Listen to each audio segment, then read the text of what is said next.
अचानक आपको बुलाना पड़ गया और ये जानकारी हमारे लोगों को भी नहीं थी कि इस तरह की बात होगी।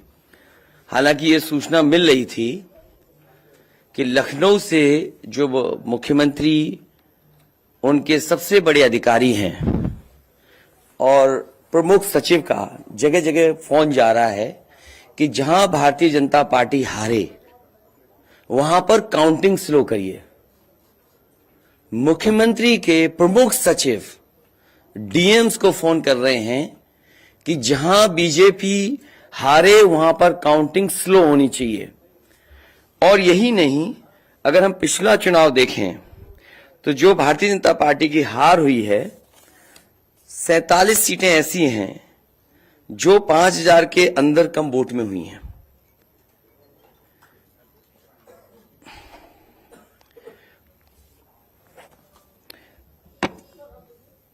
सैतालीस सीटें ऐसी हैं पिछले चुनाव की जहां पर 5000 वोट के कम फासले से भारतीय जनता पार्टी जीती है।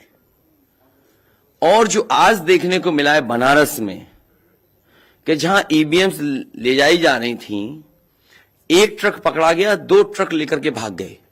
अगर सरकार चोरी नहीं कर रही थी, ये वोट की चोरी जो नहीं कर रही थी, तो कम से कम बताए कि एक गाड़ी रोक ली, पकड़ी गई, लाइव है, अभी भी हम लाइव देख सकते हैं। 2 गाड़ियां क्यों भागी? अगर कोई चोरी नहीं थी, प्रशासन ने, सिक्योरिटी ने इतना इंतजाम क्यों नहीं किया? इतनी फोर्स है, अभी इलेक्शन की फोर्स गई नहीं है यूपी से, तो आखिरकार अधिकारी क्यों नहीं कर रहे थे?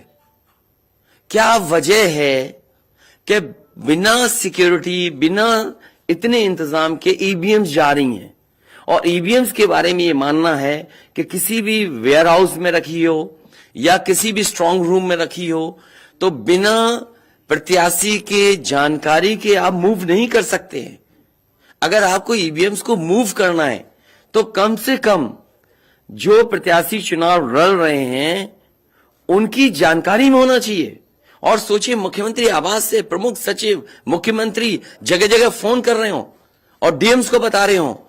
ये घबरा गए उसी दिन जिस दिन अखबारों में कुछ जगह आया कि कहीं पार्क की सफाई हो रही है, कहीं घर की सफाई हो रही है। और आप में से वो लोग हैं जो जमीन पर घूमे, जो जमीन पर चुनाव चल रहा है, वो भारतीय जनता पार्टी के खिलाफ था, जनता के अंदर नाराजगी थी। ये जो कल एग्जिट पोल आए हैं, मैं एग्जिट पोल पर बोलना नहीं चाहता था, लेकिन जो एग्जिट पोल आए हैं वो कहीं ना कहीं परसेप्शन ये क्रिएट करना चाहते हैं कि हां भारतीय जनता पार्टी जीत रही है, जिससे वो चोरी भी करें अगर, वो भी ना पता लगे कि हां चोरी हुई है। इसीलिए अगर हमने वोट दिया है तो मैं अपने नौजवानों से, किसानों से और आम लोगों को कहूंगा कि उतनी हमारी जिम्मेदारी बनती है कि वोट को हम बचाएं। अगर वोट नहीं गिना जाएगा तो लोकतंत्र कहां जाएगा? और ये लोकतंत्र की आखिरी लड़ाई है। मैंने कई बार कहा कि उत्तर प्रदेश का चुनाव लोकतंत्र की आखिरी लड़ाई है। इसके बाद तो जनता को क्रांति करनी पड़ेगी, तभी बदलाव आएगा। भविष्यवाणी एग्जिट पोल में कैसे आ सकती है?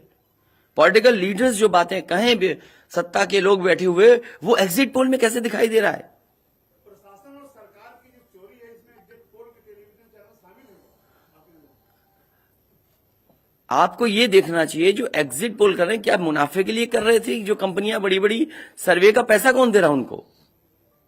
और जो डेटा दिया है चैनलों को, फ्री दिया गया है कि उपहार में दिया गया है, वो अलग बिंदु है।